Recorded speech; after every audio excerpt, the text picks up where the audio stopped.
So, the goal for today is to go beyond the uninformed search algorithms that we were thinking about.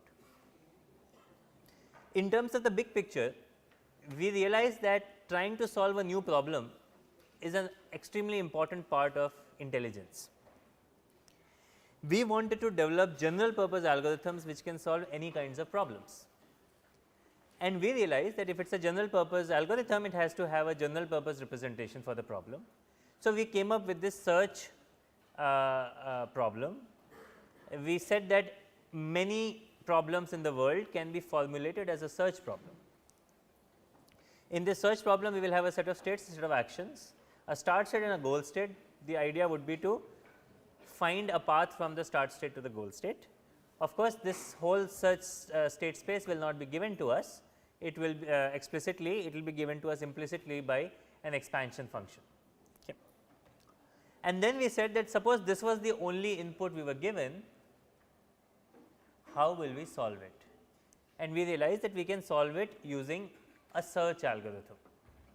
So, in fact, if you ask a lot of traditional people, people who have been working in the AI field for the last 50 years, 60 years, they will say that AI is search. Search is so important, so central to the field of AI that you can almost say that AI is search. If you can do search right, you can solve all AI problems, you can solve all problems of intelligence. They go as far as saying this. I am not going to go as far as saying that. We will also discuss other fields of AI where people say AI is that field, and this is the mindset that different folks have, and we respect all of them. But it is true that if we could come up with a general purpose search strategy which can solve this general search problem in practice efficiently, then we would consider a lot of problems in intelligence solved, and that will be a great thing. Okay. Now, of course, the algorithms that we considered, depth first search, breadth first search, iterative deepening search, beam search and bidirectional search, they are good algorithms. But even in the last part of the class, we realized that they are not satisfying. They are looking in all directions. They are not guided towards the goal somehow or the other. We need to add this kind of guidance, and this guidance that we are going to add will be what is called informed search. Okay? And that is the topic for today, and we will study it in some depth, okay, because it is an important topic in the field of AI. So, we are going to talk about informed search algorithms, and the main idea of informed search algorithms is that we need to add some intuition in our search algorithms. We do not want it to blindly be looking in all directions hoping that by mistake it reaches the goal. We would encourage it to go towards the goal, right. We would add intuition, but of course, intuition is like the rays of the sun that act only in an inflexible straight line, as this great philosopher said, or at least the person who wrote the quote said. It can make some guesses, and sometimes the guesses may be right, but sometimes they may not be right. And this you and I know from our daily experience, that sometimes we have some intuition which is really awesome, which really takes us towards the final solution that we were looking for, and sometimes our intuition confuses us. It takes us away from the final thing, right. And so, we need to take intuition as it is intuition, but not the solution, and this is what we are going to somehow capture in the algorithm. Okay. So, keep this at the back of our mind, back of your mind as we move, and the idea, however, as we drill down into the specific computational model, is that we want to be smart about what paths we try and what paths we let go. So, last time I gave you the example of if I want to go from where I am standing to that chair at the back, I do not want to be searching in all those noticeably or seemingly suboptimal places. I would not try to go back and try to search paths in the other direction. I have some idea of which direction I want to go in, and I will start going in that direction, and maybe it is possible that there is a new obstacle that I did not know about. Maybe that door is blocked by an invisible force, and as soon as I try to go through this between these two chairs, I get a shock and I have to come back. It can happen in science fiction, for example. So, the intuition guided me towards the solution, but I can't go to the next step. So, then I will have to think again, I will have to replan, I will have to go back. Maybe the optimal path is to go behind it, go outside the door and maybe somehow go from the other door and whatnot. It's possible, but I will not start out doing like that. I will start out trying to go towards the goal as much as possible. So, I would be smart about what paths I want to try and what paths I want to avoid for now, right. And so, as we said, the difference between blind search and informed search is that in informed search we are giving some more information, but what information? What information could we give? Okay, that is the question. So, we have a search node, right. The search node sort of tells you gives you some paths to reach from the start state, but is this a good search node or not? What would be a good search node? Anybody? Probability of success, somebody says. What is your name? Shubham. Shubham says probability of success, but there is no notion of probability in our world so far, and that probability would be very hard to compute also, right. We would not know what are the various paths to the goal and what fraction of the paths go through this particular node, etc., etc. That will be very hard. So, we need something simpler. See, I am not computing the probability of this node and that node versus that node. I am simply making an observation that this node is probably closer to the goal. That is the intuition I have, right. After planning, after full search, we may find it is not, but that is a different story. For now, this node looks better to me than this node, because this node seemingly is closer to a goal and that node is farther, and that is the intuition we want to somehow capture, okay. And we will capture it via a heuristic function, and formally we will select a node to expand based on some evaluation function. Now, this is a very generic concept at this point, some evaluation function that sort of estimates the cost to the goal, okay. And if we do this, we can write a general purpose tree search paradigm. Now, this is a very general paradigm. In fact, we will shortly show that even of our some of our old friends like breadth first search is just a special case of tree search. So, think about it how. So, this general tree search paradigm is I have a fringe, initially the root is in the fringe, frontier, same thing. Now, while fringe is not empty, right, I take out some fringe node. Now, it uses remove first, and in the comments you can see it says lowest f value. Now, f here is my evaluation function. With every node I am associating some evaluation function, and from the fringe I am going to take out the best node that I can think about right now. The best node will be one which has the lowest f value. Okay. Now, everything else will be similar. Once I take this out, this is my current state. I am going to see if it is the goal. If it is the goal, I am done. If it is not the goal, then I will take all its successors and put it back into the fringe and repeat.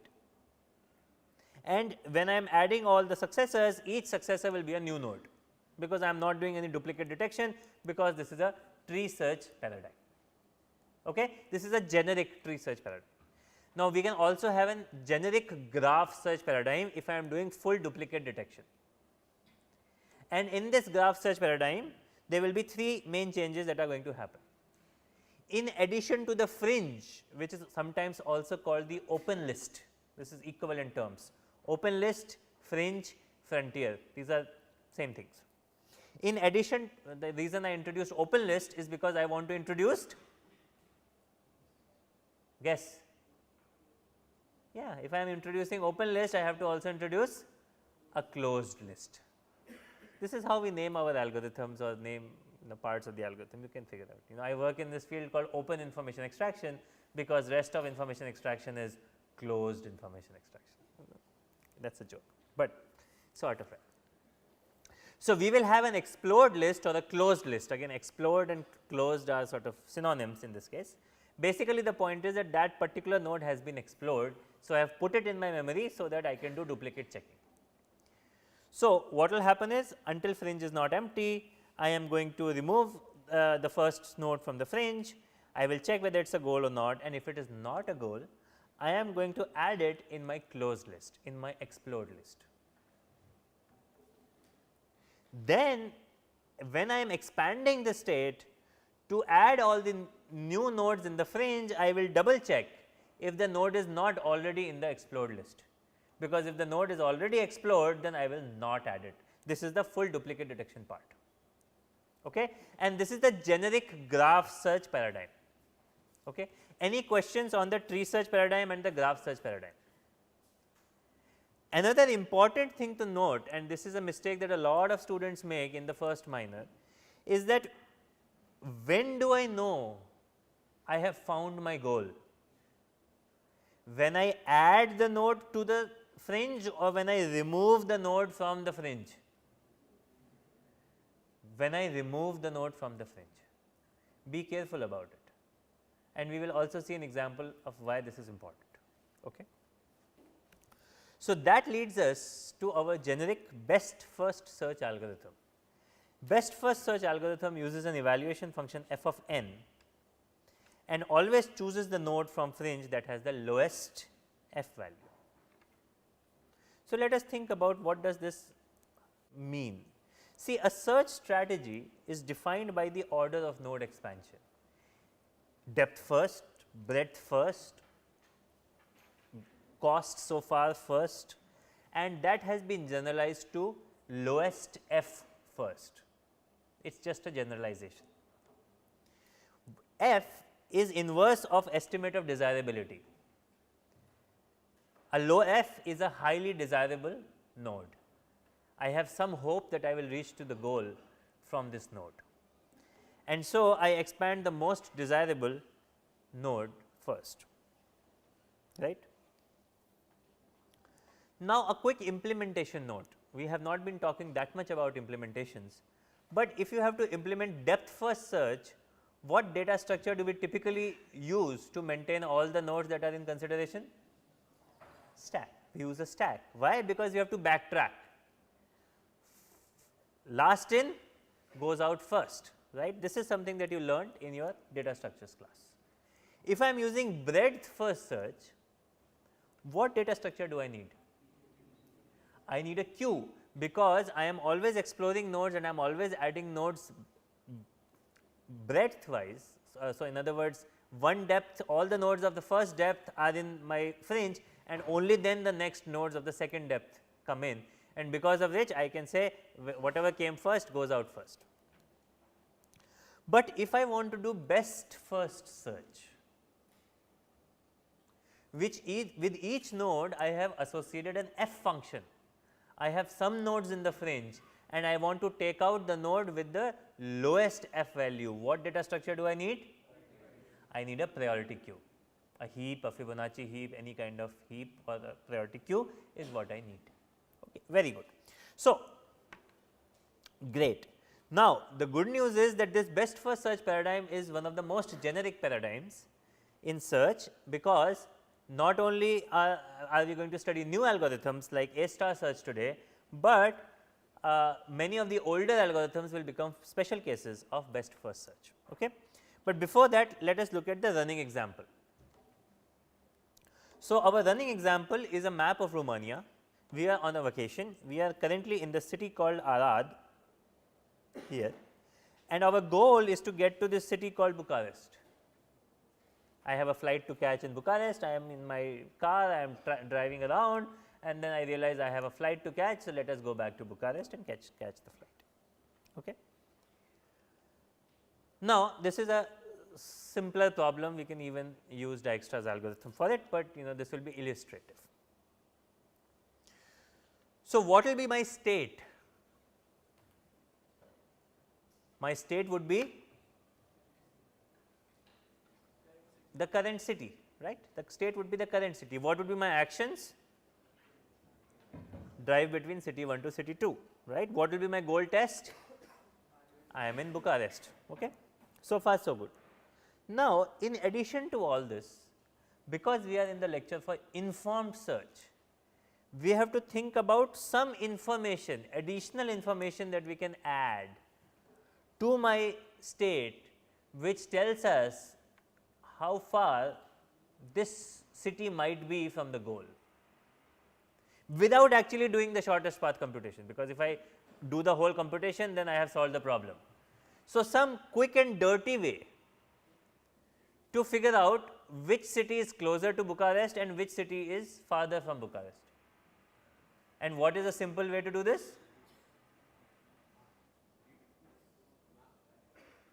Somebody has to be louder, I can't hear you. Yes, what's your name? Mohit, yes Mohit, Rohit. No, I am not looking for path, very good, but no. I am not asking you for a path, and this is important, because to compute the path I may end up doing a lot of work which I am going to do after I use this heuristic function. I am only interested in a guess on the length of the path.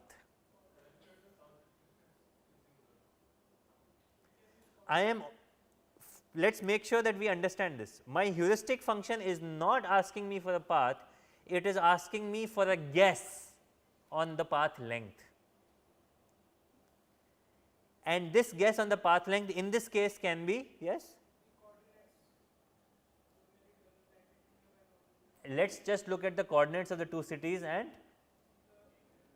take the distance between them, also known as the airplane distance or the crow's flight distance or something like that. So, if you are a bird and if you wanted to go from Arad to Bucharest, the trip that you might take, not accounting for any food breaks, is the distance, right. It is a guess, and that is exactly what I use when I start moving in that direction. I am saying that this node is likely to be closer to my goal node than this node, because my straight line distance seems to be better here. So, that would be my heuristic function, right. The straight line distance to Bucharest would be my heuristic function, okay. And let us come back to this, but before that I want to show you that best first search is a general purpose algorithm. So, first we will look at our old friends like breadth first search and uniform cost search, show that they are like best first search with different f functions, and then use the heuristic function to devise better algorithms. So, first question for you, you just learned the best first search paradigm. Can you say that breadth first search is like best first search? And if so, what is the f function? F function is the depth of the node, because if I have multiple nodes in my fringe, some of them at lower depth and some of them at higher depth, which node do I pick? I pick the node from the lower depth, and between the nodes from the lower depth I actually do not have that much tie breaking, although if I use a queue I can say first in first out, but it does not matter from the point of view of a breadth first search algorithm. Okay.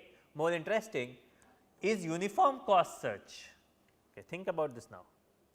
Is uniform cost search an instance of best first search, and if so, what is the f function?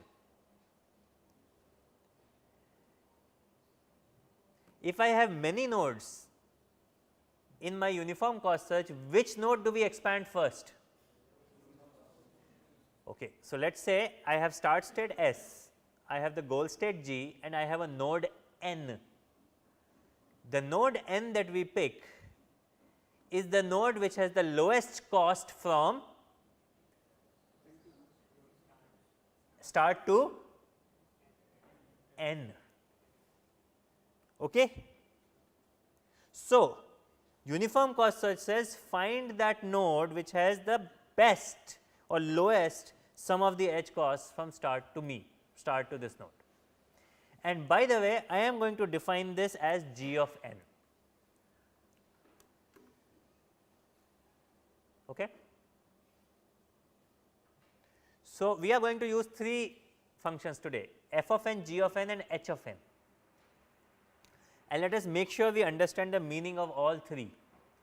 F of n is the evaluation function that best first search uses to figure out which fringe node to expand. G of n says, because with every node I have a full path associated, an explicitly associated and unique path, I will say that a g of n is the cost from start state to this node, and then I will have h of n, and h of n is going to be my guess of the distance from or the cost from n to the closest goal. Make sense? I want to make sure that you are comfortable with all 3 of these, because these are important. F of n says which is the best node overall cumulatively, g of n says which is the closer node from the start to right, and h of n says how far is the goal from me.